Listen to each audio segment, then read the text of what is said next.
I could feel the pain on her face and on her heart. And she told me a little bit more about her situation. And I just looked at her and I told her, I said, "You have an addiction." Hey, Nicole, what do you get when a former corporate CEO and a do-gooding executive walk into a recording studio? Well, Erin, nothing, because the two of us are usually on my couch or Zoom because wine. You get a podcast created for Gen X women who are bought into the corporate world but fed up with the BS. I know, it's how to thrive the 9 to 5 or 6 or 7. It's career therapy, it's comedy, it's definitely full-on authenticity. Basically, we give you tangible strategies to rise in your career without compromising everything else. Because work doesn't have to suck. Hey there, it's Erin. I'm just popping in real quick to ask you a question. Is there any chance you know someone who is looking for a keynote speaker for their upcoming event? Look, I know that many event organizers, they struggle to find a speaker who provides both tangible value and business knowledge, but that also lights their audience on fire. And I truly believe there aren't many speakers like me out there who are both former corporate executives and professionally trained speakers. And there's definitely none that roll in with an orange suitcase they unpack with their audience. Trust me on that. I would love nothing more than to bring my message of using authenticity as your strategic career and business advantage to people spinning in your universe, especially if you'd be there. I promise my talks always create an immediate buzz, but not just right after, but for months and years after the event is over. You can learn more about my message, style, and reviews, and share my speaking info by going to beauthenticinc.com/keynote-speaking. That's B, just the letter B, authenticinc.com/keynote-speaking. Or of course, we have it right in the show notes to make it easy for you too.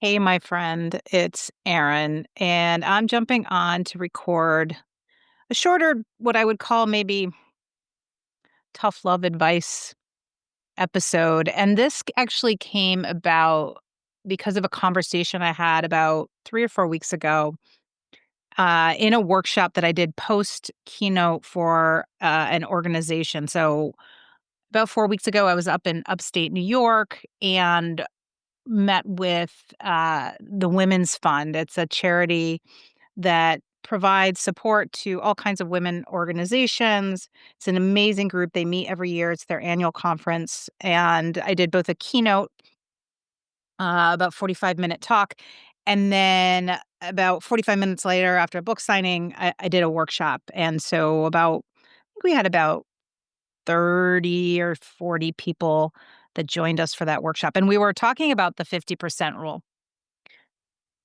But something came up that with this woman that, and this happens, I wouldn't necessarily put it in the bucket of the 50% rule or what we're talking about, but that workshop setting is such a nice time really to air our biggest challenges because quite frankly, when I talk about anything, including the 50% rule, the best place to start is like, what is driving you nuts? What is frustrating you? What are you avoiding? What do you hate doing every year?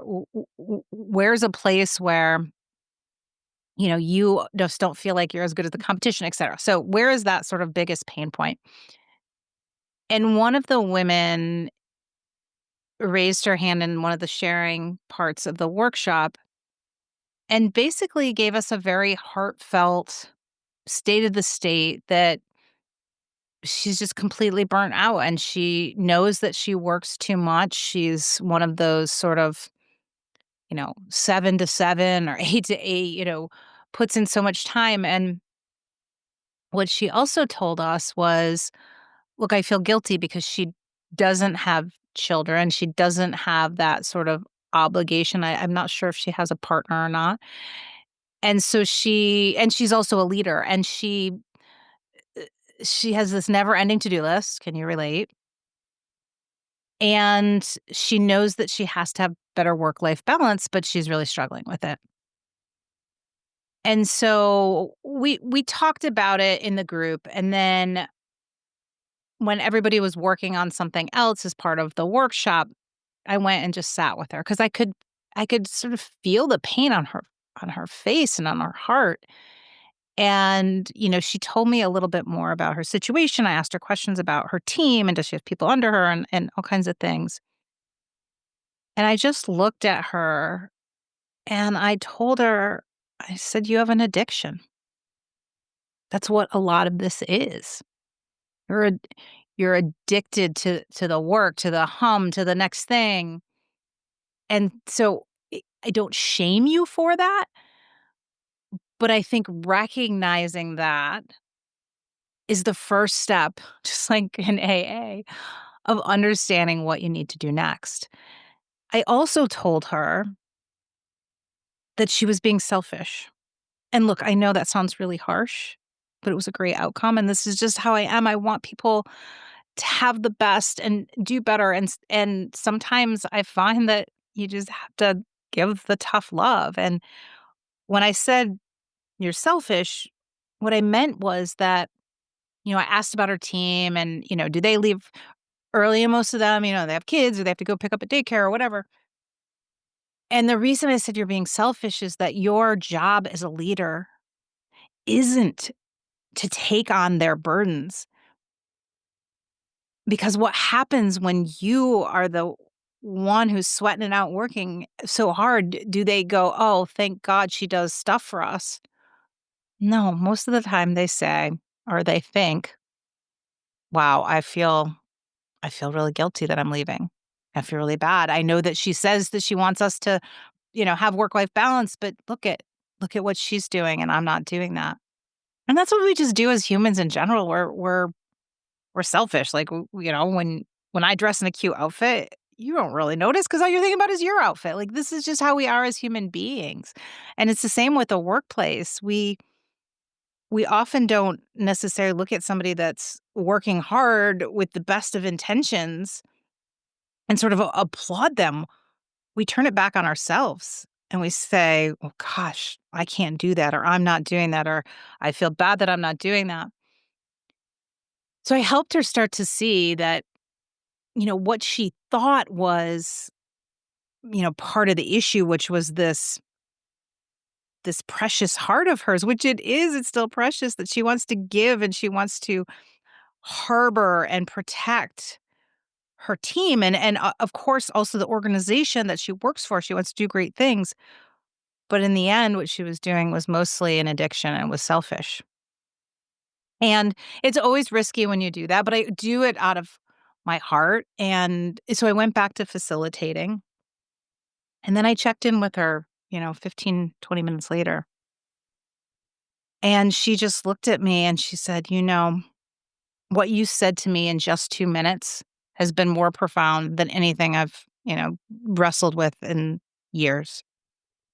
And she really had a change of heart. She started to see this whole elusive, like, I should have work-life balance. The guilt she was feeling that she knew it was something she was supposed to do and that'd be better for her, but that she couldn't for some reason just do it. It wasn't because she's a failure, it's because she hadn't recognized the addiction as well as the selfishness or the she gained more clarity in what her role is as a leader, and part of that isn't protecting and enabling your team, it's letting them flourish, and, so I had asked her more questions about what happens when you're out, and do they step up, and do they see opportunities? She said, "Yes, yes, yes." And so I wanted to bring that message to you. What was wonderful is I checked in with her. She connected with me. I checked in with her a couple days later, and she said, "I left your event." I think we ended around maybe 11:15, 11:30. And she said, "I didn't go to work right away. I went and had lunch with my mom. We sat and we ate and we relaxed." And so it made an immediate impact. And I, I want you to see that too. Like, stop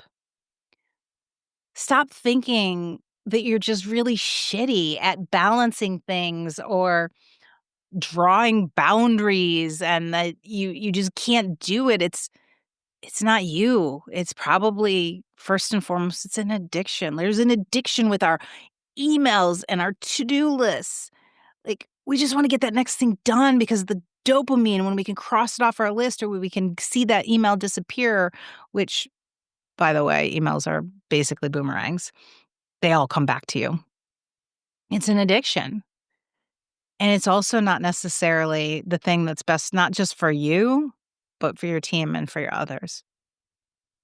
So I'm hoping this little tough love, this little mindset shift, that even if a few of you out there are listening and needed to hear this today, I hope this message helps. I hope it turns the tides a little bit. I hope it relieves the guilt that you've been feeling and it helps you start to take action towards that more balanced life, towards that stronger leadership, towards that being a better and more attentive spouse and mother, father, and ultimately a better employee and leader and worker as well. I hope that helps. Thanks for tuning in. Until next time.